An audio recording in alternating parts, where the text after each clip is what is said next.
संस्कृती इतकी महान आहे माईबापांनो, किती महान आहे सांगू तुम्हाला. लक्षपूर्वक ऐका, किती महान आहे सांगते.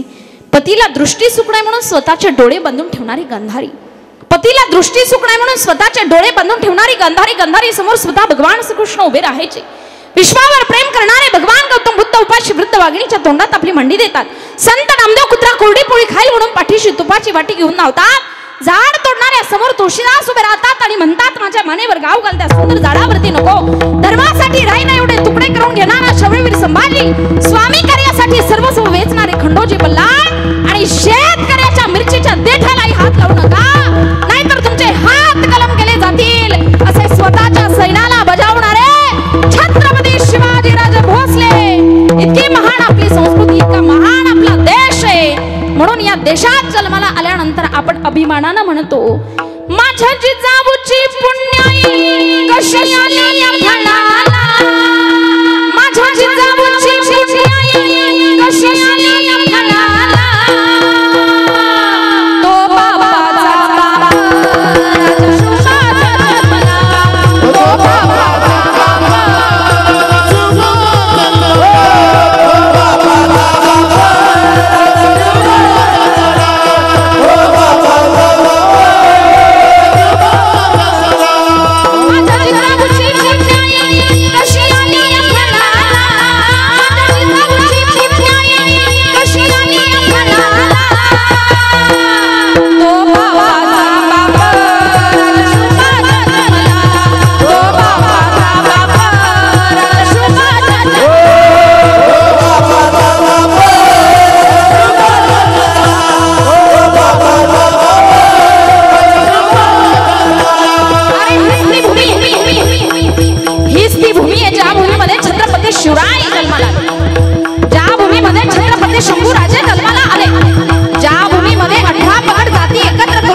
तेजस्वी तारा जन्माला येऊन गेला. अरे काय त्या तेजस्वी ताऱ्याचं नाव. अरे 18व्या शतकामध्ये ज्या काळामध्ये आई बहिणींची इज्जत लुटली जात होती, मंदिराची मंदिरं उद्ध्वस्त होत होती, कुटुंबाची कुटुंब उद्ध्वस्त होत होती, याच काळामध्ये एक तेजपुंज तेजस्वी तारा जन्माला येऊन गेला. अरे कुठे जन्माला आला, कधी जन्माला आला. तारीख होती 19 फेब्रुवारी 1630 आणि गड होता शिवनेरी. त्या शिवनेरीवरती माझ्या राजाचा जन्म झाला. शिवनेरीवर शुभ जन्मला राजा सारथी, सारे राजा सारथी. दै वै भद्रा प्रतिना, दै वै भद्रा प्रतिना, दै वै भद्रा प्रतिना, दै वै भद्रा प्रतिना.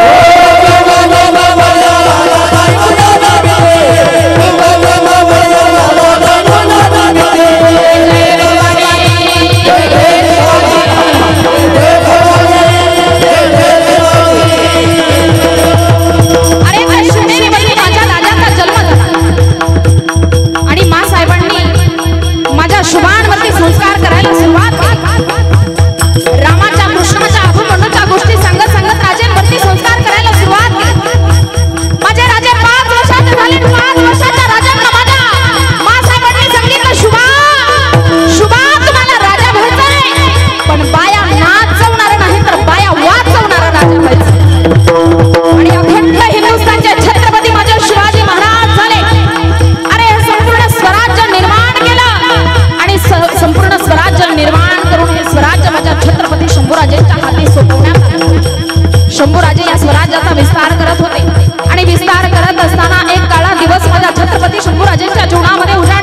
बनाएंगे म्हटल्याच्या नंतर झुकत नव्हते शंभूराजे। आणि मुकरम खान म्हणतो मेरे आका मुझे हुक्म दो, मैं अभी काफर की गर्दन उतार के रखता हूं, मैं अभी काफर की गर्दन उतार के रखता हूं म्हटल्याच्या नंतर शंभूराजे कडाडले, अरे काफर नाही छत्रपती, हा छत्रपती, अरे छत्रपती हा माणूस आहे, छत्रपती कधी झुकत नसतो, तो झुकतो फक्त शिवरायांच्या समोर आणि छत्रपतींच्या जिरेटोपाच्या समोर। अरे छत्रपती हा माणूस नाही, छत्रपती हा एक विचार आहे, विचार जो या मातीच्या कणाकणामध्ये भरून उरलाय, त्याला उसळलेला दर्या पडू शकत नाही, मृत्यू त्याला घालवू शकत नाही। अरे तुझ्या मस्जिदीचा कळस एक मैलावरून दिसत असेल, पण माझ्या राजाच्या जिरेटोपाचा तुरा हा लाखो मैलांवरून दिसतो।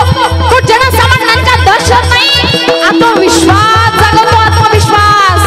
छत्रपती हा एक विचार आहे, विचार, आणि खऱ्या अर्थाने तो विचार जगणं गरजेचं आहे। इथं बसलेल्या प्रत्येक छवाला माझी विनंती असेल, छत्रपतीच्या विचारानं जगण्याचा प्रयत्न करा। अरे शिवरायांच्या विचारानं जगाल तर ऐका, माझं वाक्य प्रत्येकाने लक्षपूर्वक ऐका। स्वतःच्या विचारानं जगाल तर माती व्हाल। आज या कलियुगामध्ये स्वतःच्या विचारानं जगाल तर माती व्हाल, आणि छत्रपती शिवरायांच्या विचारानं जगाल तर छत्रपती व्हाल। इतकीच ताकद त्यांच्या विचारामध्ये, म्हणून कधीतरी त्यांच्या विचारानं जगण्याचा प्रयत्न करा। छत्रपती शंभूराजे झुकत नव्हते। छत्रपती शंभूराजेंना त्या ठिकाणी तुळापुराला आणलं गेलं। वडू तुळापुराच्या इंद्राच्या संगमाच्या साक्षीने छत्रपतींचे डोळे काढले, हात कापले, पाय कापले, छाती कापली, शरीराचे छिन्न विछिन्न तुकडे केले, पण ऐका, डोळे काढले तर भुवई भग्न झाले, अरे छाती कापली तर काळी जळले, हात कापले तर पाय खंबीरपणाने उभे राहिले, शरीराचे छिन्न विछिन्न तुकडे केले, पण रक्ताचा एक एक थेंब हर हर महादेव करता तो एक एक थेंब हर हर महादेव। आणि औरंगजेबाला सांगत होता, औरंग्या या महाराष्ट्राच्या मातीला दुःख देऊन या महाराष्ट्राच्या मातीतून तू हसत हसत जाऊ शकत नाही। या महाराष्ट्राच्या मातीतले मावळे याच मातीत तुझी माती केल्याशिवाय राहणार नाही। आणि माझ्या छत्रपती शंभूराजेंचं स्वप्न अखेर या महाराष्ट्राच्या मातीतल्या मराठ्यांनी पूर्ण केलं। छत्रपती शंभूराजेंच्या नंतर औरंगजेब बादशाहला याच महाराष्ट्राच्या मातीमध्ये अहमदनगर जिल्ह्यामध्ये भिंगार गावी शेवटचा श्वास सोडायला लावला। आणि शेवटचा श्वास सोडत असताना काय म्हणतोय तो, शेवटचा श्वास सोडत असताना औरंगजेब बादशाह म्हणतोय, हम औरंगजेब मोहम्मद, हम मुगल सल्तनत के शहंशाह, हमारे सामने खड़ी है समुद्र से सेना, हमारी इतनी बड़ी ताकत, हमारा इतना बड़ा गुरूर, लेकिन हम मराठों का ये किला भी नहीं ले पाए। उसकी वजह है संभा, शिवा का बेटा संभा। अरे हमने आंखें निकाली उसकी ओर अंधे हम हो गए, हमने जुबान काट डाली उसकी ओर बेजुबान हम हो गए, हमने खाल उखाड़ डाली तो संभा की, लेकिन आज पता चला हमारी खाल उखाड़ी जा रही है। अरे शेरनी के कोख से ही शेर ने जन्म लिया होगा, सचमुच छावा है छावा, स्वराज्याचा छावा, आणि छावाच होता तो देश धर्म पर मिटने वाला शेर शिवा का छावा था, महापराक्रमी परम प्रतापी एक ही शंभूराजा छावाच होता। आणि इथं बसलेल्या प्रत्येक छव्यानं त्या छव्याचा आदर्श घेतला पाहिजे। इथं बसलेल्या प्रत्येक छव्याला माझी विनंती असेल, अरे प्रेम करायचंय ना देशावरती करा, प्रेम करायचंय ना धर्मावरती करा, प्रेम करायचंय ना वारकरी संप्रदायावरती करा, देव देश धर्माविषयी जागृत। आणि इथं बसलेल्या प्रत्येक माझ्या झाशीच्या राणीला विनंती असेल, अरे ज्या वेळेला रात्रीच्या 10-10:30 वाजता तुमच्या हातामध्ये 10:30चा मोबाईल येतो ना, तो मोबाईल तुमच्या गरीब आई बापाला नाही बघवत, कधीतरी तो मोबाईल त्या ठेवून बाजूला, अरे कधीतरी गाथा ज्ञानेश्वरी घ्या हातामध्ये, अरे कधीतरी बुधभूषण नखशिखांत नावाचा ग्रंथ घ्या हातामध्ये। अरे माझ्या छत्रपती शंभूराजेंनी वयाच्या 16व्या वर्षी नखशिखांत नावाचा ग्रंथ लिहिला, वयाच्या 16व्या वर्षी बुधभूषण नावाचा ग्रंथ लिहिला, आणि 16व्या वर्षात आपल्या गावातल्या मुलीनं, आपल्या घरातल्या मुलीनं गावातल्या व्यासपीठावरती नाचावं, कंबर हलवी स्टेजवरती नाचावं, या महाराष्ट्राला शोभणारी गोष्ट आहे काही? अरे लाजीरवाणी गोष्ट आहे आपल्या महाराष्ट्राकरता। एकदा या महाराष्ट्राच्या मातीतल्या त्या संस्कारी कुटुंबातल्या मुलीनं म्हणावं स्टेजवरती नाचण्याकरता, त्या गुरुजीला म्हणावं, गुरुजी का हो तुमचे लेख नाचवाल का हो स्टेजवरती? स्टेजवरती नाचणार नाही गुरुजी, या महाराष्ट्राच्या मातीतली संस्कारी कुटुंबातली लेख आहे गुरुजी, स्टेजवरती नाचणार नाही। सांगायचं असेल तर छत्रपती शिवराय सांगेल, सांगायचं असेल तर अहिल्यादेवी होळकर सांगेल, राजमाता राष्ट्रमाता जिजाऊ साहेब सांगेल, संत वीराबाई मुक्ताबाई जनाबाई, अरे बहिणाबाई सांगेल, सांगायचं असेल तर हे सांगेल, नाचणार नाही गुरुजी म्हणावं।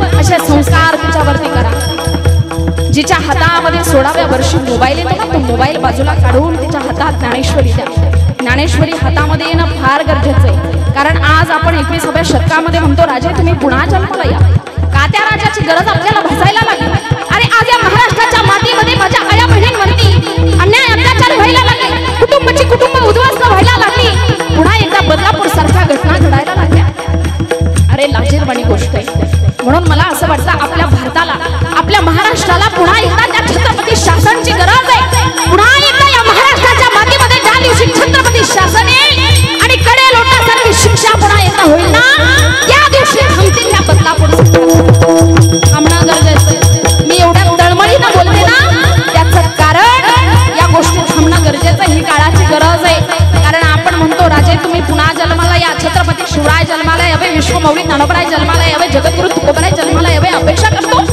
अरे का नाही येणार.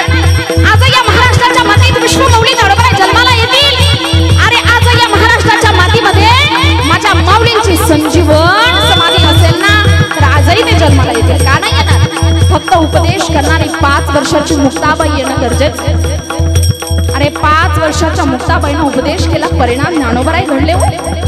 5 वर्षाच्या मुक्ताबाईच्या आशीर्वादानं विश्वमौली ज्ञानोबरायांना ज्ञानेश्वरी मिळाली. म्हणून बहिणीचा आशीर्वाद जीवनामध्ये फार महत्वाचा आहे बरं का. इथं बसलेल्या माझ्या प्रत्येक भावानं ऐका. त्या बहिणीच्या आशीर्वादाशिवाय जीवनात ज्ञानेश्वरी लिहिता येत नसेल तर 5 वर्षाची मुक्ताबाई तुमच्या घरामध्ये घडवा. अरे तुकोबराय येण्याआधी घराघरात आवली होणं गरजेचं आहे. आवली होणं म्हणजे आपल्या जीवनातला पतिव्रता धर्म निभावणं. अरे ज्याच्या सोबत संसार करण्याची पात्रता नाही. ज्याच्या जीवनातलं सगळं काही संपूर्ण गेलं. ज्याच्या दारातला बैल वैरण करता करता गेला. ज्याच्या घरातली पत्नी अन्न अन्न करता गेली. त्याच्या सोबत संसार करावा. तिचं नाव आवली. आवली आणि तिच्या जीवनातला फार मोठा त्याग आहे. हा फार मोठा समर्पण आहे मायबापांना. आणि जेवढं समर्पण या स्त्रियांनी केलं ना तेवढं जगाच्या पाठीवरती कोणीच करू शकत नाही. किती मोठं समर्पण आहे ऐका. या महाराष्ट्राच्या मातीमध्ये 2 स्त्रियांनी फार मोठं समर्पण केलं. एका स्त्रीनं एका जिजाबाईनं या महाराष्ट्राच्या मातीकरता छत्रपती शिवराय दिले आणि दुसऱ्या जिजाबाईनं वारकरी संप्रदायाकरता जगद्गुरु तुकोबराय तिच्या जीवनातलं समर्पण. अरे आजही जगद्गुरु तुकोबराय जन्माला येतील. आजही छत्रपती शिवराय जन्माला येतील. पण संस्कार करणारी राजमाता राष्ट्रमाता जिजाऊ साहेब येणं गरजेचं. अरे आजही या महाराष्ट्राच्या मातीमध्ये राजमाता राष्ट्रमाता जिजाऊ मासाहेब जन्माला येणं गरजेचं आहे. डोक्यावर पदर घेऊन राष्ट्रपती पद भुसवणारी आईला देवी होळकर येणं गरजेचं. ही काळाची गरज आहे म्हणून विनंती असेल माझी तुम्हाला तो ज्ञानेश्वरी नावाचा ग्रंथ हातामध्ये द्या. कारण मी लहान असताना माझा बाप गावामध्ये आनंदाने सांगायचा. काय सांगायचं ऐका. माझा बाप गावातल्या लोकांना मोठी छाती उंच करून सांगायचा ही माझी मुलगी नाही. माझा हा मुलगा आहे. मुलगा माझा हा चतुर पक्षी म्हणायचे. आणि हा पक्षी ज्या घरात जाईल त्या घराचं कल्याण होईल. का म्हणायचा बाप. माझ्या बापाला माहिती होतं माझे लेक रोज शाळेमध्ये जाताना तो ज्ञानेश्वरी नावाचा ग्रंथ हातामध्ये घेते. रोज 10-5 ओव्या वाचते आणि मग शाळेमध्ये जाते. विचार करा कधीतरी तुमच्याही बापाने म्हणावं. आणि आज या महाराष्ट्राच्या मातीतल्या प्रत्येक मातेनं एक म्हणावं. लक्षात घ्या. प्रत्येक महिलेकरता प्रत्येक इथं बसलेल्या माझ्या आई करता हा उपदेश समजा. तुमची मुलगी म्हणून तुमच्या पत्रामध्ये ऐका. ज्या वेळेला तुमच्या घरामध्ये एखादी 15-16 वर्षाची मुलगी आहे ना तुमच्या घरामध्ये सप्ताह होतो. गावामध्ये सप्ताह होतो. त्या सप्ताहामध्ये 16 वर्षाच्या त्या मुलीकडून 18 वर्षापर्यंत ज्ञानेश्वरीचं पारायण करून घ्या. आणि ज्ञानेश्वरीचं पारायण करून घेतल्यानंतर ज्या दिवशी 18 वर्षानंतर तिचा तुम्ही विवाह लावून द्या. तिचं लग्न झाल्यानंतर ज्या वेळेला ती मुलगी विदा होईल तिला सासरी जायला निघेल ना त्यावेळेला प्रत्येक आईनं त्या सासरच्या लोकांना म्हणावं थांबा मी 5 मिनिटांमध्ये आले. तिनं घरात जावं. घरात गेल्यानंतर कुठं जावं. देवघरात जावं. देवघरामध्ये ठेवलेला भगव्या कापडामध्ये बांधलेला तो ज्ञानेश्वरी नावाचा ग्रंथ हातामध्ये घ्यावा. तिच्या सासरच्या लोकांच्या हातात द्यावा. तिच्या सासू सासऱ्यांना सांगावं आमच्या गावातल्या सप्ताहामध्ये ज्ञानेश्वरीचं पारायण करणारी आमची लेके तुमच्या घराचा गोकुळ केल्याशिवाय राहणार नाही. सांगावं तुमच्या मुलीनं. असे संस्कार तिच्यावरती करा. म्हणून विनंती असेल माझी तुम्हाला त्या संतांच्या विचारानं जगण्याचा प्रयत्न करा. जगद्गुरु तुकोबराय छत्रपती शिवराय यांच्या विचारानं जगण्याचा प्रयत्न करा. कारण एकच वाक्य शेवटी माझं लक्षात ठेवा. अरे घासल्याशिवाय धार नाही तलवारीच्या पाठीला. घासल्याशिवाय धार नाही तलवारीच्या पाठीला. आणि शिवचरित्राशिवाय आणि शिवचरित्राशिवाय पर्याय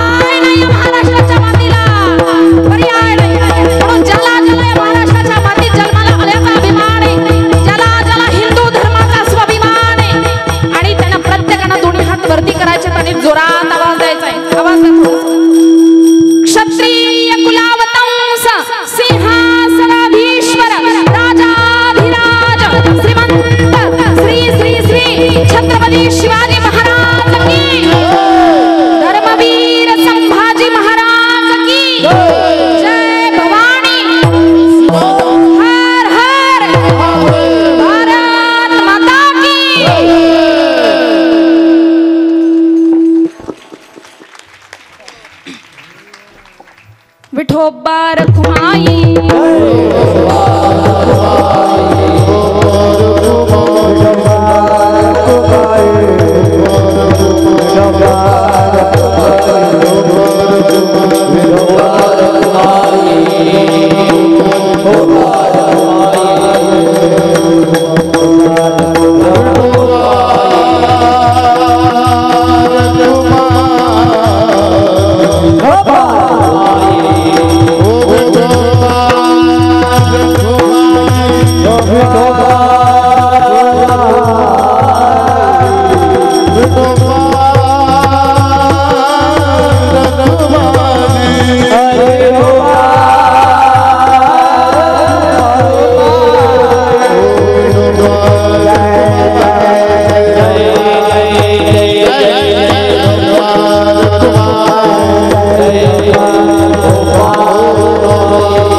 विनेकरी असं असं आहे ना इकडनं घे घ्या पटकन पटकन घ्या काढा लवकर लवकर फोटो काढा हरी अकल्पायुष्य भावे तया कुळ माझी या सकळा हरीच्या दासा कल्पनेची बाधा न हो कोणे काळी ही संत मंडळी सुखी असो. संकल्पित वेळेमध्ये अभंगाचा भावार्थ तुमच्या समोर ठेवण्याचा प्रयत्न केलाय. लक्षपूर्वक ऐका. 5 मिनिटं विक्षेप करू नका. बोलण्याच्या ओघामध्ये एखादा शब्द चुकीचा गेला असेल, कोणाच्या अंतकरणाला लागला असेल तर मोठं अंतकरण करून मला क्षमा करा. तुमची एक मुलगी म्हणून तुमच्या पदरामध्ये घ्या. तसा चुकूनही चुकीचा शब्द जात नाही बरं का. तुम्ही यूट्यूबला माझं नाव सर्च करा, अनेक कीर्तनं तुम्हाला ऐकायला मिळतील. चुकूनही चुकीचा शब्द जात नाही, परंतु तरी सुद्धा गेला असेल तर मोठं अंतकरण करून मला क्षमा करा. तुमची एक मुलगी म्हणून तुमच्या पदरामध्ये घ्या. झालेली सेवा तुम्हा सर्व माता पित्यांच्या चरणी समर्पित करण्यापूर्वी पुन्हा एकदा ज्यांच्या माध्यमातून या ठिकाणी येण्याचा योग आला, सुंदर असं कार्यक्रमाचं नियोजन ज्यांनी केलं ते असणारे राहुल दादा निकम, त्यांना द्यावेत तेवढे धन्यवाद कमी आहेत. पुन्हा एकदा जोरदार टाळ्या वाजवा. मागे बसलेल्या महिला मंडळ, जोरदार शब्दाचा जोरदार अपमान केला तुम्ही. हा, मी जोरदार म्हटलं त्यांनी आशाच वाजवल्या. द्यावेत तेवढे धन्यवाद दादांना कमी आहेत. सुंदर असं कार्यक्रमाचं नियोजन झालं आणि एवढं प्रसन्न वातावरण आहे ना या ठिकाणी, म्हणजे खूप रंगदेवता तयार होते. या मातीचा गुण आहे की काय माहीत नाही, पण फार सुंदर रंगदेवता तयार होते.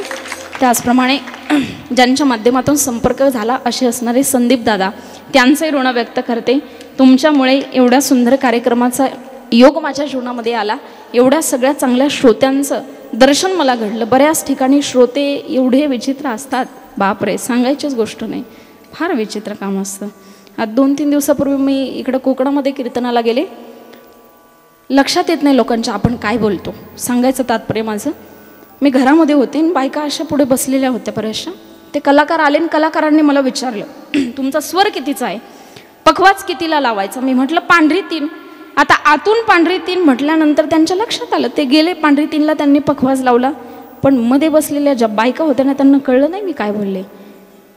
त्यांच्यात चर्चा चालू झाली. ताईंनी काय मागितलं, ताईंनी काय मागितलं. त्याच्यातली एक बाई उठली, शेजारच्या कुटुंबामध्ये गेली, शेजारच्या घरात जाऊन ती पांढरे तीळ घेऊन आली माझ्याकडे. पांढरे तीळ माझ्या हातात दिले आणि मला म्हणते हेच मागितलं ना तुम्ही. म्हटलं अरे बापरे, हे काहींना समजलं असेल, काहींना 2-3 दिवसांनी समजेल. म्हणजे काय बोलतो आपण हे सुद्धा समजत नाही, एवढे विचित्र श्रोते असतात. पण तुम्ही फार श्रोते चक्षु आहेत असं म्हणायला काही हरकत नाही. तुमच्याही चरणी विनम्र भावाने वंदन करते. आणि खऱ्या अर्थाने ज्यांचा सुंदर असा अभिष्ट चिंतन सोहळा दादांनी या ठिकाणी आयोजित केला असे असणारे जयकुमार भाऊ रावल साहेब यांना अभिष्ट चिंतन सोहळ्याच्या तुमच्या सर्वांच्या वतीनं, माझ्या फडके परिवाराच्या वतीनं खूप खूप